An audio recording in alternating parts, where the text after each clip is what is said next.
Hai hai, hayo yang belum sholat, sholat dulu yuk. Bismillahirrahmanirrahim. Assalamualaikum warahmatullahi wabarakatuh.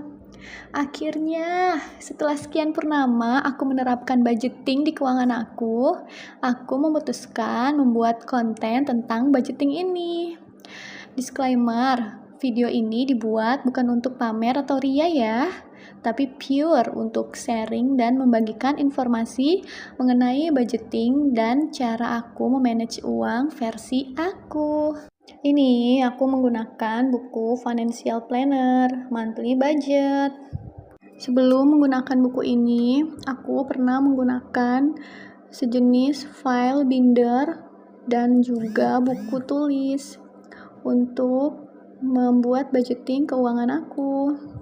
Tapi setelah menemukan buku monthly budget ini, sangat memudahkan aku yang sukanya satset, dan aku jadi tidak perlu repot-repot untuk menggaris lagi.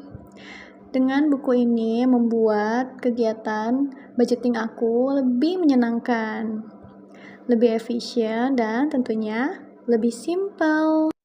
Alhamdulillah, sudah waktunya untuk gajian. Ya, ini adalah salah satu hal momen yang aku tunggu-tunggu setiap awal atau akhir bulan ya, karena tanggal gajian Paksu itu ada di estimasi tanggal 25 sampai 30. Dan alhamdulillah di tanggal 28 Mei kemarin gajinya Paksu sudah cair. Untuk kolom pendapatan atau income, di sini aku akan menulis tulisan gaji Pak Suami, gaji aku, dan juga alhamdulillah ada hasil dari bisnis ataupun usaha kita. Tapi mohon maaf untuk nominalnya, ini privacy, jadi tidak bisa dipublish. Mari kita mulai untuk mengisi kolom pengeluaran tetap ataupun tidak tetap ya. Kalau untuk kondisi aku, di sini ada keterangan sedekah dan untuk aku dan suami aku memberikan kepada orang tua. Ini juga mohon maaf tidak bisa dipublish atau di privacy. Jadi aku akan langsung menuliskan untuk belanja bulanan sebesar 700.000.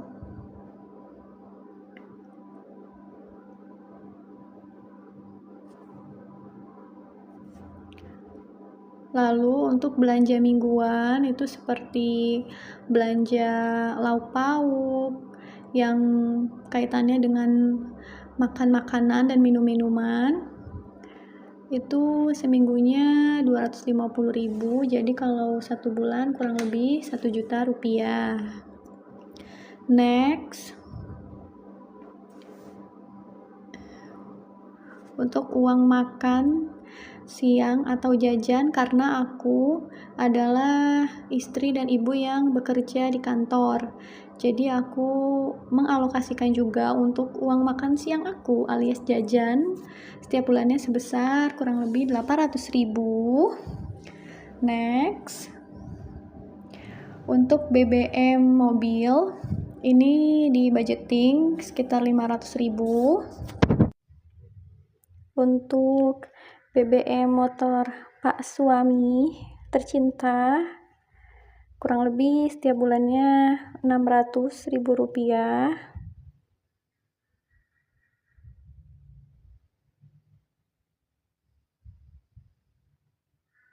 Next, untuk BBM motor aku budgeting juga sama di angka 600.000 rupiah.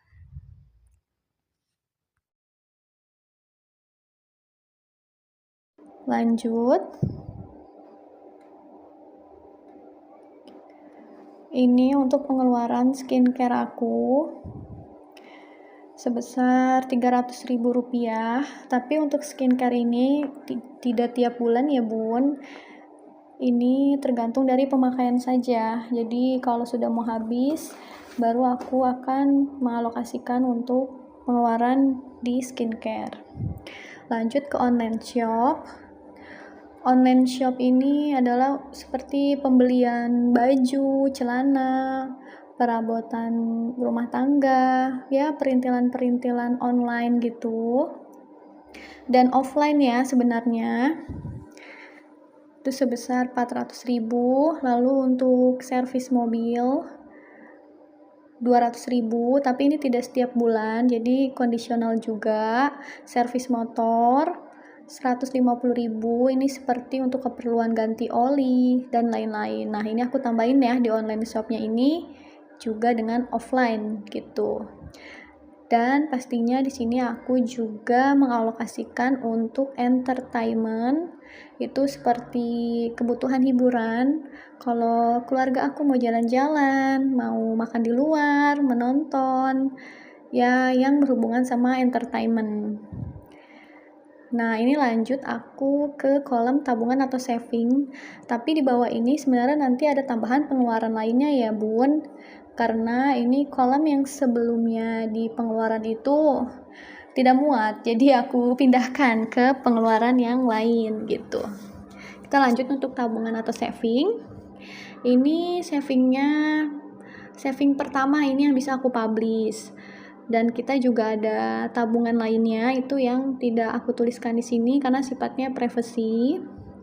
Lalu untuk pendidikan anak, untuk setiap bulannya sih aku alokasikan minimal 1 juta rupiah. Lalu untuk pajak mobil 500.000 dan untuk pajak motor 300.000. Tapi ini nanti dikalkulasi selama 1 tahun karena pembayaran pajak itu setiap tahun. Dan untuk pajak mobil dan pajak motor itu masuknya ke kategori sinking fund. Insya Allah kalau ada waktunya nanti aku bisa membuatkan video yang terpisah mengenai sinking fund aku. Dengan sinking fund aku merasa menabung itu jadi lebih menyenangkan. Lanjut ke pengeluaran lainnya, ini pengeluaran tambahan ya. Sebenarnya ini masuknya ke pengeluaran yang tetap ya, tetap tidak tetap sih, tergantung pemakaian juga. Ini adalah daftar pengeluaran tetap dan tidak tetap aku. Ada di 2 tabel ini. Lalu sekarang aku akan menjumlahkannya atau mengkalkulasikannya. Pengeluaran tetap dan tidak tetap ini nominalnya itu bisa berubah-berubah, tapi ada juga pengeluaran yang nominalnya memang sudah tetap. Makanya aku menyebutnya dengan pengeluaran tetap dan tidak tetap, Bun. Aku akan jumlahkan.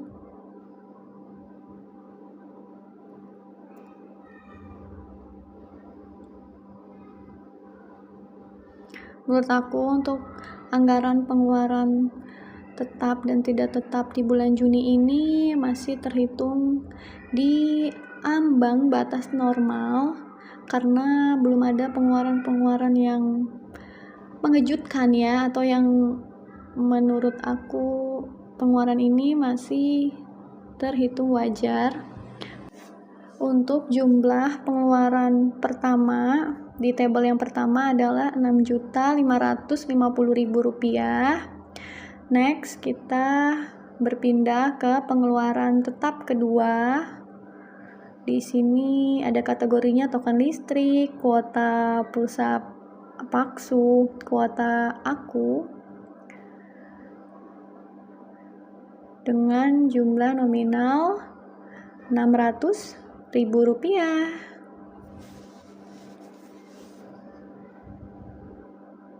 Lalu kita berpindah ke kolom tabungan atau savings. Aku akan kalkulasikan dulu untuk saving. Ini aku disclaimer ya. Jadi ini tabungan yang bisa aku publish, tapi aku dan Paksu juga ada tabungan lainnya yang nominalnya tidak kita publish karena kembali lagi itu privacy. Untuk tabungan saving, pendidikan anak, pajak mobil, dan pajak motor di bulan Juni ini dianggarkan sebesar Rp4.800.000. Lalu kita akan tulis di kesimpulannya Untuk total pendapatan, sekali lagi mohon maaf, privacy. Lanjut kita ke total pengeluaran tetap yang pertama. Ini jadi ada pengeluaran tetap yang pertama dan juga ada pengeluaran lain yang kedua. Tapi dua-duanya ini termasuk kategori pengeluaran ya untuk aku. Aku akan tulis lagi di sini.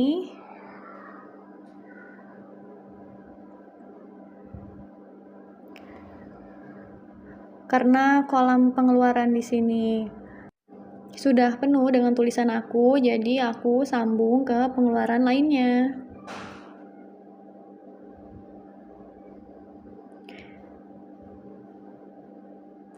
Lanjut kita akan tulis lagi ke total tabungan.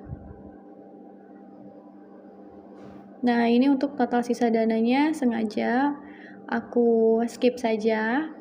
Masya Allah, tabarakallah, tidak berasa ya, ini sudah OTW pertengahan tahun loh teman-teman. Apa kabar nih tentang resolusi kalian? Hayo. Kalau aku sih jujur, untuk resolusinya alhamdulillah sudah ada beberapa wishlist yang terwujud dan ada juga wishlist lainnya yang harus masih diperjuangkan. Jadi mari kita sama-sama semangat untuk mewujudkan segala resolusi kita di tahun ini. Dan pastinya jangan lupa kita selalu bersyukur dan kita tingkatkan ibadah kita kepada Allah Subhanahu wa taala. Untuk pendidikan anak, pajak mobil dan pajak motor ini aku masukkan kategori seeking fun. Oke, kita next buku. Ini dia buku yang akan aku jadikan buku seeking fun. Dibuat di next video. Mohon maaf teman-teman kalau ada salah-salah kata dan terima kasih telah menonton.